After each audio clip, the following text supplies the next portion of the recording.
प्रिय छात्रों, आज की इस विद्या भारती द्वारा संचालित ऑनलाइन क्लास में आप सभी का स्वागत है। आज की इस कक्षा में मैं कक्षा सप्तम के गणित विषय का एक टॉपिक लेंगे, त्रिभुज को समझना। और मैं त्रिभुज के बारे में अधिक से अधिक जानकारी देने का प्रयास करूंगा और आशा करता हूं कि आप भी ध्यानपूर्वक सुनेंगे, समझेंगे और कहीं नोट करना होगा तो वो नोट भी करेंगे। अब मैं अपने प्रकरण को शुरू करता हूं। सबसे पहले मैं यहाँ कुछ आकृतियां बनाता हूं।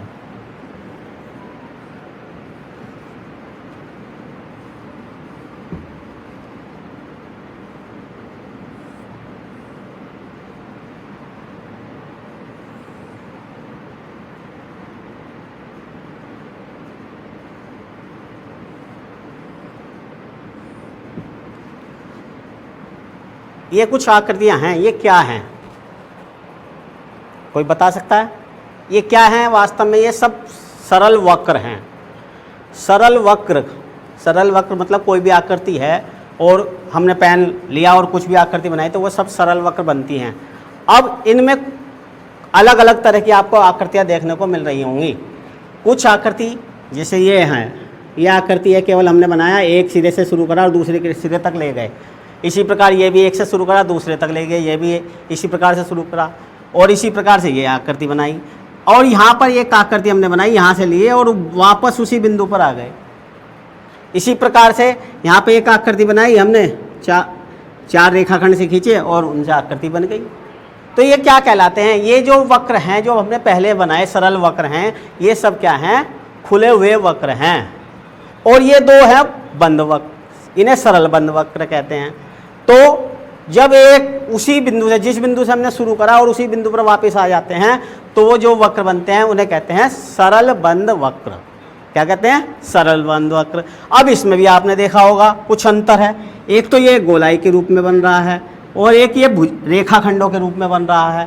तो इस प्रकार के वक्र को जो रेखाखंडों के रूप में बनता है उसे हम बहुभुज कहते हैं। तो त्रिभुज से पहले हमें बहुभुज को समझना कि बहुभुज क्या है। तो बहुभुज क्या है? सरल रेखाखंडों से बनी आकृति, बंद आकृति क्या कहलाती है? बहुभुज कहलाती है। उसमें आपकी भुजाएं 4 भी हो सकती हैं, 5 भी हो सकती हैं, 6 भी हो सकती हैं, 10 भी हो सकती हैं, कितनी भी भुजाएं आपकी हो सकती हैं। तो यहाँ से हमने बहुभुज को समझा। अब बहुभुज से आके हम त्रिभुज को पर जाने का प्रयास करेंगे।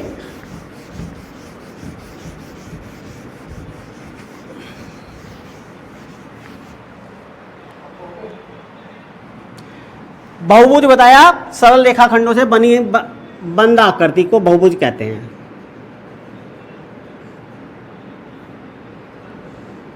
ये एक आकृति है, ये बहुभुज है, इसमें 6 भुजाएं हैं तो ये षटभुज कहलाता है, 4 भुजाएं तो चतुर्भुज कहलाता है। तो सबसे कम भुजाओं से बना बहुभुज क्या होता है? सबसे कम भुजाओं से, देखो एक भुजा से बहुभुज नहीं बन सकता, एक रेखाखंड से बहुभुज नहीं बन सकता, 2 रेखाखंडों से बहुभुज नहीं बन सकता, 2 रेखाखंड से बहुभुज नहीं बन सकता। लेकिन 3 रेखाखंड यदि हम कम से कम बनाएं तो उनसे एक बहुभुज बनता है और इसी को नाम त्रिभुज दिया गया है। क्या नाम दिया गया है इसकी को? त्रिभुज। 3 भुजाओं से घिरी आकृति, घिरी आकृति और घिरी बंद आकृति दोनों में अंतर है। मैंने ये बना दिया, ये भी 3 भुजाएं हैं लेकिन ये घिरी हुई बंद आकृति नहीं है, तो इसलिए ये त्रिभुज नहीं कहलाएगी। इसमें भी 3 भुजाएं हैं, इसमें भी 3 भुजाएं हैं। इसमें भुजाएं क्या हैं? बंद है, बिल्कुल एक क्षेत्र विशेष को कवर कर रहे हैं, तो इसे क्या कहेंगे? हम त्रिभुज कहते हैं। क्या कहेंगे? त्रिभुज। इसको त्रिभुज नहीं कहेंगे। तो यहाँ से हम त्रिभुज, मेरा मानना यह है कि आपको त्रिभुज के बारे में समझ में आ गया होगा। तो यहाँ से हम त्रिभुज की परिभाषा भी लिख सकते हैं। त्रिभुज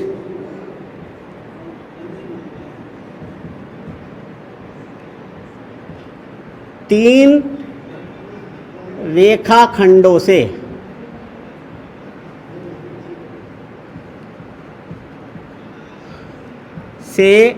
घिरी बंद आकृति को, बंद आकृति को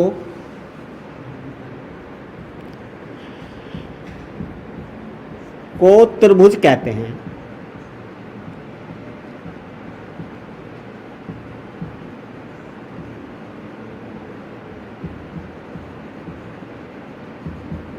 इसके नाम से भी स्पष्ट है, तीन त्रिभुज मतलब तीन भुजाएं। तो तीन रेखाखंडों से घिरी बंद आकृति को त्रिभुज कहते हैं। अब त्रिभुज के बारे में थोड़ा सा अध्ययन करेंगे। जिस प्रकार से हमारा शरीर होता है उसी के अंग होते हैं, उसी प्रकार से त्रिभुज के भी अंग होते हैं। त्रिभुज के अंग के बारे में जानेंगे। एक त्रिभुज है हमारे पास, ये ABC, हमने एक त्रिभुज बनाया। इस त्रिभुज में सबसे पहले जो तीन बिंदु लिए हैं उनको हम शीर्ष नाम देते हैं, वर्टेक्स, शीर्ष, वर्टिसेस कहते हैं ना। तो A, B और C ये इसके क्या हो गए, शीर्ष हो गए।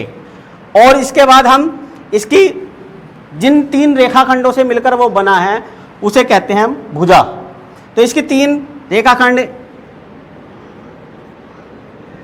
भुजा भी कहते हैं, कोर भी कहते हैं, इसे कोर भी कहते हैं, साइड भी कहते हैं इंग्लिश में। तो ये AB, BC और CA, इसे AB भी कह सकते हैं, BA भी कह सकते हैं, लेकिन जो हमारे अल्फ़ाबेट्स के रूप में वो सही AB माना जाएगा। तो AB, BC, CA ये हमारे भुजा हो गई। अब तीसरी चीज आती है, इसमें तीन कोने, इन कोनों को कहते हैं एंगल, कोण। क्या कहते हैं, कोण। तो ये ABC, तो इनको तीन कोण होते हैं, angle A, angle B, angle C। अब कोणों के बारे में हमने देखा होगा कि कोण देखे होंगे कि A, ये कोण A है हमारा, इसका पूरा नाम है, यहाँ हमने शॉर्ट नाम लिख दिए ABC। अब इसका पूरा नाम हम क्या लिखेंगे, बहुतों को अभी कोणों के नाम लिखने नहीं आते, तो कोणों का नाम लिखने ध्यान रहना चाहिए कि जिस कोण का हम नाम लिख रहे हैं वो बीच में आना चाहिए और तीनों और शेष दो बिंदु साइडों में होनी चाहिए। तो कोण A को हम ये भी लिख सकते हैं, कोण BAC, कोण B को लिख सकते हैं कोण ABC, और कोण C को लिख सकते हैं कोण ACB। A बीच में आ रहा है, इसमें B बीच में आ रहा है, इसमें C बीच में आ रहा है। इस प्रकार से हमारे ये तीन कोण हो गए। इसका एक अंतः क्षेत्र होता है, अंदर वाला जो क्षेत्र होता है वो अंतः क्षेत्र कहलाता है, और त्रिभुज के बाहर वाला जो है वो बाह्य क्षेत्र कहलाता है। क्या कहलाता है, बाह्य क्षेत्र कहलाता है। तो ये त्रिभुज के कोण। एक चीज और आती है, त्रिभुज के बहिष्कोण, external angle of the triangle. तो क्या होता है, बहिष्कोण बनाते समय हम इस बात का ध्यान रखते हैं, यदि बहिष्कोण बना रहे हैं, एक बहिष्कोण एक रेखा को इस प्रकार से बढ़ा रहे हैं तो दूसरी रेखा को इस प्रकार से बढ़ाएंगे और तीसरी रेखा को एक ही, यानी कि साइक्लिक क्रम में ही बढ़ाएंगे। यानी कभी तो इसे बढ़ा दिया, एक बार इसे बढ़ा दिया इधर को, एक बार इसे बढ़ा दिया, तो पहले एक को इधर बढ़ाया तो दूसरी को ऊपर बढ़ाएंगे, तीसरी को नीचे बढ़ाएंगे। तो इस प्रकार से जो तीन एंगल बने ये क्या कहलाते हैं, बहिष्कोण कहलाते हैं। क्या कहलाते हैं, बहिष्कोण, एक्सटर्नल एंगल।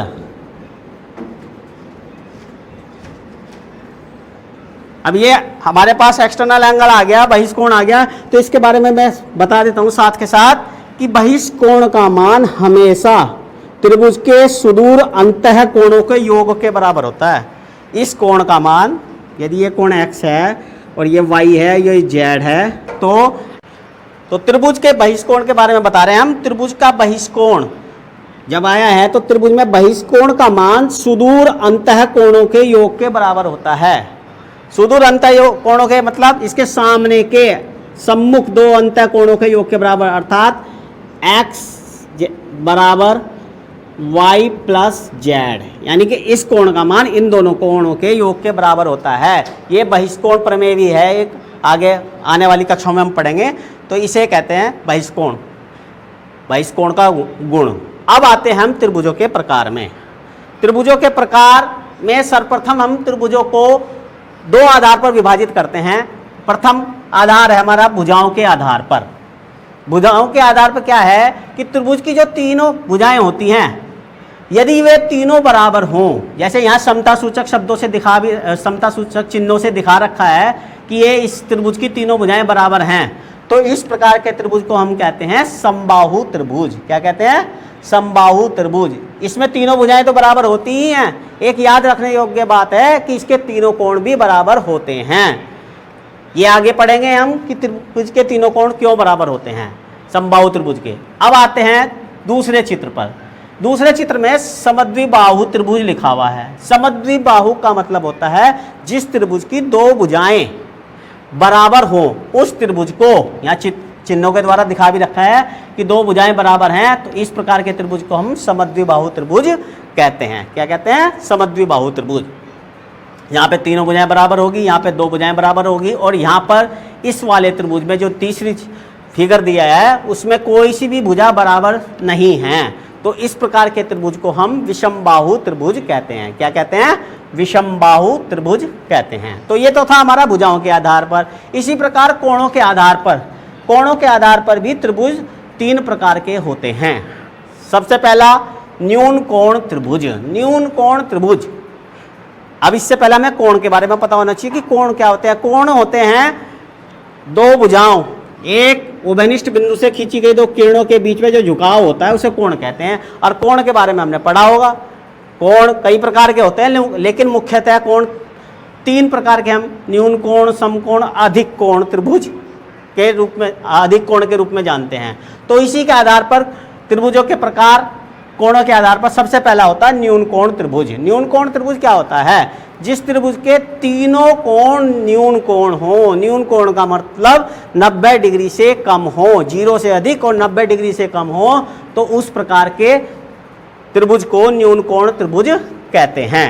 इसी प्रकार दूसरा प्रकार है इसका समकोण त्रिभुज। समकोण त्रिभुज क्या होता है? जिसमें एक कोण समकोण, राइट एंगल 90 डिग्री का हो, उस प्रकार के त्रिभुज को हम क्या कहते हैं? समकोण त्रिभुज कहते हैं। इसी प्रकार एक तीसरा प्रकार होता है इसका अधिक कोण त्रिभुज। अधिक कोण त्रिभुज जिसमें एक कोण अधिक कोण हो। अधिक कोण का मतलब 90 अंश से तो अधिक और 180 अंश से कम का जो कोण होता है उसको हम अधिक कोण कहते हैं। तो इस प्रकार के त्रिभुज जिसमें एक अधिक कोण होता है उसको अधिक कोण त्रिभुज कहते हैं। दो अधिक कोण नहीं हो सकते एक त्रिभुज में, एक ही अधिक कोण हो सकता है। तो इस प्रकार से हम ये 6 प्रकार पढ़े त्रिभुजों के, और अब हम त्रिभुज के गुणों के बारे में अध्ययन करेंगे। त्रिभुज के गुण।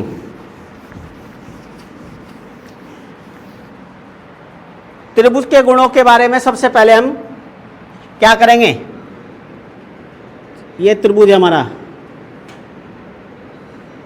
यहां पर त्रिभुज बनाया, और त्रिभुज के कोणों का योगफल क्या होता है, ये इसकी संकल्पना को देखेंगे कि त्रिभुज के तीनों कोणों का योग कितना होता है। सभी बहुभुजों के अंतः कोणों का योगफल निश्चित होता है, उसी प्रकार से त्रिभुज के अंतः कोणों का योगफल कितना होगा इसका मान भी निश्चित होता है। तो इसको करने के लिए क्रियाकलाप हम घर पे भी कर सकते हैं। कोई एक दफ्ती या गत्ते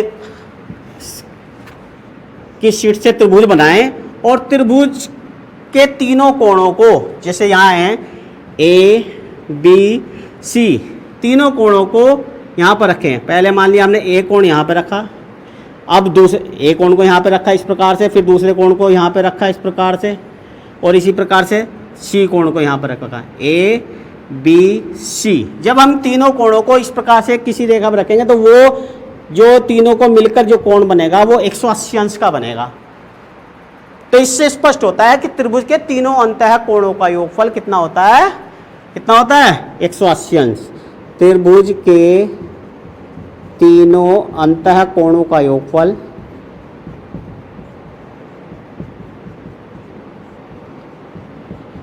योगफल 180 अंश होता है। 180 अंश।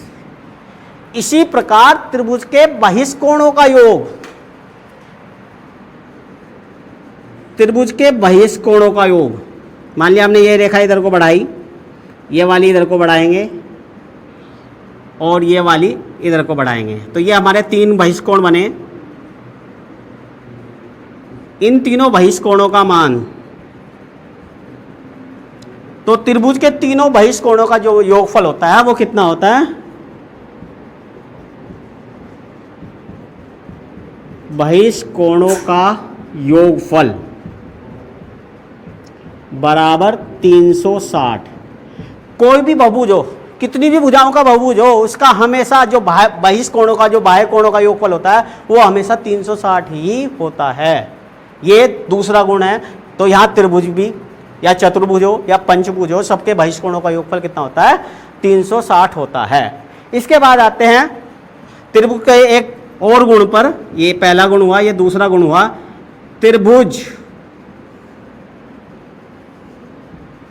त्रिभुज में बड़ी भुजा के सामने का कोण बड़ा होता है और छोटी भुजा के सामने का कोण छोटा होता है।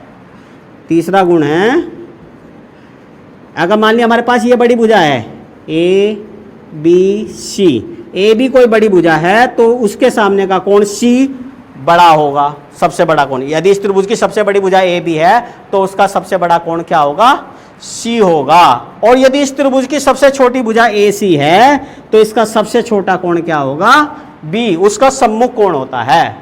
तो इस प्रकार से हम बता सकते हैं किसी त्रिभुज में सबसे, यदि हमें तीनों भुजाएं पता हैं तो हम उसके सबसे बड़े कोण और सबसे बड़ी भुजा के और सबसे छोटे कोण के बारे में बता सकते हैं। तो ये तीसरा कोण हुआ हमारा, तीसरा गुण हुआ। अब इसके बाद हम कुछ विशेष त्रिभुजों पर आते हैं।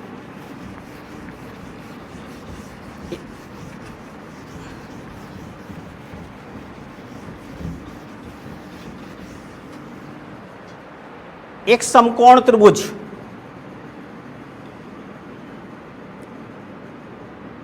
समकोण त्रिभुज की विशेषता बताते हैं। समकोण त्रिभुज किसे, अभी बताया मैंने, समकोण त्रिभुज में एक कोण 90 अंश होता है। तो इसके बारे में कुछ एक हमने पहले प्रमेय पढ़ी है, पाइथागोरस प्रमेय।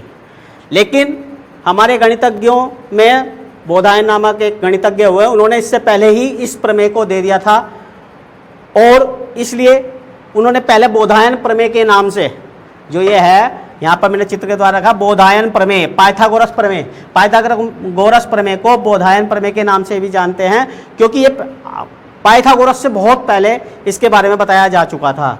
तो ये प्रमेय क्या कहती है? पहले तो हम उससे पहले समकोण त्रिभुज को जानेंगे कि समकोण त्रिभुज में जो 90 अंश के सामने की भुजा होती है वो कर्ण होती है। क्या होती है? कर्ण।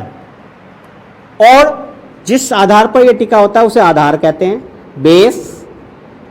और जो 90 अंश का कोण बनाने वाली रेखा होता है उसे लंब कहते हैं। क्या कहते हैं? लंब। तो इसके बारे में एक विशेषता यह है पाइथागोरस प्रमेय कि कर्ण का वर्ग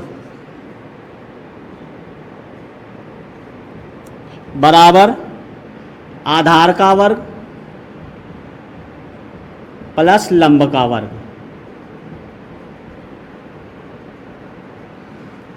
ये बताया था बोधायन गणितज्ञ ने और पाइथागोरस, बाद में पाइथागोरस नामक वैज्ञानिक ने बताया, गणितज्ञ ने बताया था। तो इसमें क्या है, इसके द्वारा देखो वर्ग क्या है। वर्ग मान लिया अगर हम कर्ण पे कोई वर्ग बनाते हैं, जैसे मैंने यहाँ चित्र के द्वारा बना रखा है, कर्ण पर एक वर्ग बनाया और उसका क्षेत्रफल इकाई के रूप में लिखा। भाई कर्ण, हमने यहाँ पर एक कर्ण लिया 5, कितना लिया कर्ण? 5, 5 का वर्ग, 5 का, यदि हम इसकी एक इकाई 5 मानेंगे, 5 इकाई का मानेंगे भुजा और इसका क्षेत्रफल निकालेंगे तो 5 गुणा 5 निकलेगा। क्या निकलेगा? 5 गुणा 5, इसलिए हमने इसे वर्ग लिया यहाँ। इसी प्रकार से इसके आधार पर वर्ग लिया, आधार पर वर्ग लिया तो आधार पर वर्ग क्या है? 4, आधार हुआ इसका 4, 4 का वर्ग। इसी प्रकार लंब पे वर्ग लिया, लंब का वर्ग लिया, लंब 3। तो यदि हम इसकी कैलकुलेशन करेंगे, इनका क्षेत्रफल निकालेंगे, इन वर्गों का क्षेत्रफल निकालेंगे तो इसका वर्ग का क्षेत्रफल होगा 5 गुणा 5 25, यहाँ 4 गुणा 4 16, 3 गुणा 3 9, 16 9 कितने हो गए? 25। तो ये पाइथागोरस प्रमेय और बोधायन प्रमेय के नाम से इस कथन को हम जानते हैं और इसको याद भी रखेंगे। इसका उपयोग अगली कक्षाओं में बहुत होगा और अष्टम कक्षा में भी इसका प्रयोग होगा। तो ये एक गुणों के बारे में था। दूसरा, अगला गुण देखते हैं हम,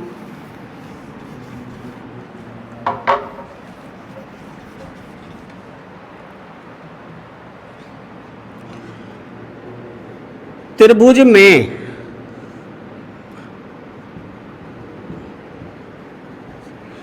दो भुजाओं का योग हमेशा तीसरी भुजा से बड़ा होता है। A B plus B C बड़ा है क्या? ए सी। अगर ऐसा नहीं होता, कब नहीं होगा? देखो मान लिया ए सी है और यहाँ हमने बी बीच में ले लिया, तो A B plus A C B C बराबर क्या हो जाएगा? ए सी। तो उस स्थिति में त्रिभुज नहीं बनता। तो इसे जैसे जैसे ऊपर बढ़ाते जाएंगे तो A B plus B C बड़ा होगा ए सी से। ये हमेशा ध्यान रखना कि त्रिभुज की किन्हीं भी दो भुजाओं का योग हमेशा तीसरी भुजा से बड़ा होता है। ये त्रिभुज के गुण थे। और इसके बाद हम आते हैं त्रिभुज के कुछ बिंदुओं पर। जैसे ये त्रिभुज है हमारे पास,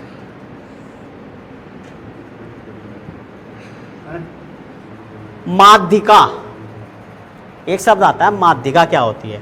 तो माध्यिका क्या होती है? किसी भी त्रिभुज में किसी भुजा के मध्य बिंदु, किसी भी त्रिभुज में किसी भुजा के मध्य बिंदु से सम्मुख शीर्ष को मिलाई जाने वाली जो रेखा होती है, रेखाखंड होता है, वो क्या कहलाता है? माध्यिका कहलाता है। एडी क्या होगी इसमें? माध्यिका होगी।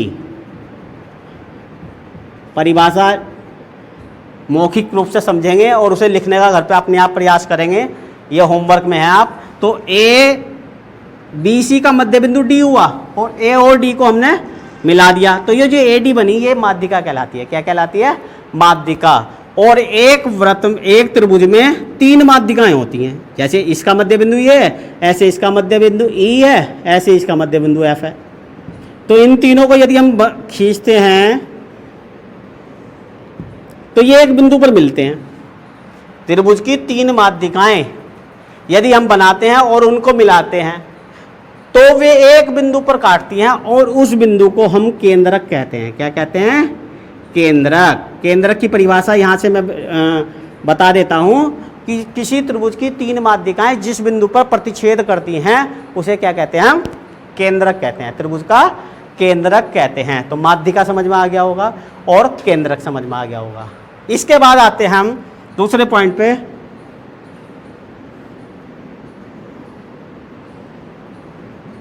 पी क्यू आर, इसमें हम यहां से एक लंब खींचते हैं, इसे कहते हैं हम शीर्ष लंब। किसी शीर्ष से सम्मुख भुजा पर डाला गया लंब क्या कहलाता है? शीर्ष लंब कहलाता है। परिभाषा लिखने का समय नहीं है, कम समय है, तो हम क्या करेंगे? इसको सुनेंगे ध्यान से और अपने आप लिखेंगे। बार बार देखकर हम इसे लिख सकते हैं कि किसी त्रिभुज में किसी शीर्ष से सम्मुख भुजा पर डाला गया लंब क्या कहलाता है? शीर्ष लंब कहलाता है। और ये शीर्ष लंब जरूरी नहीं कि इस त्रिभुज के अंदर ही आए, त्रिभुज के बाहर भी आ सकता है। तो जरूरी नहीं बीच में काटे, कहीं भी मिल सकता है। इस रेखा पर सम्मुख भुजा पर बाहर भी मिल सकता है और अंदर भी मिल सकता है। तो इसे कहते हैं हम शीर्षलंब। और इसी प्रकार हम तीनों भुजाओं से शीर्षलंब खींच सकते हैं। इससे भी शीर्षलंब खींच सकते हैं, इससे भी शीर्षलंब खींच सकते हैं, सम्मुख भुजाओं पर लंब खींच सकते हैं। तो ये शीर्षलंब जिस बिंदु पर मिलते हैं, शीर्षलंब जिस बिंदु पर मिलते हैं वो लंब केंद्र कहलाता है। क्या कहलाता है? लंब केंद्र।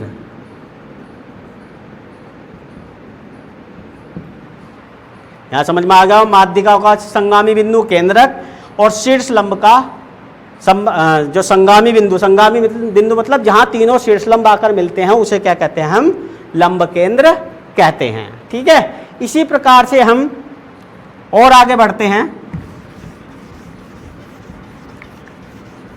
अगर भुजाओं का अर्धक करा जा, त्रिभुज की भुजाओं का अर्धक करा जा,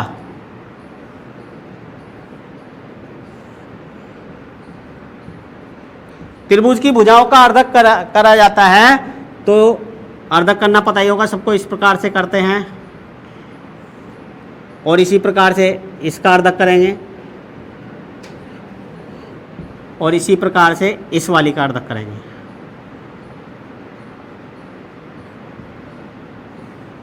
तो आप देख रहे होंगे चित्र में कि अर्धक, भुजाओं के अर्धक भी एक बिंदु से ऊपर जाते हैं।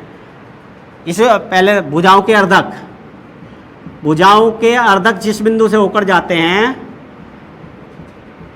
उसको हम कहते हैं परिकेंद्र। क्या कहते हैं? परिकेंद्र। केंद्रक, लंब केंद्र, परिकेंद्र। तो किसी भी त्रिभुज की भुजाओं के जो अर्धक जिस बिंदु से होकर जाते हैं उसे परिकेंद्र कहते हैं। और एक लास्ट पॉइंट है हमारे पास, कोणों के अर्धक, कोणों के समद्विभाजक, कोणों के समद्विभाजक।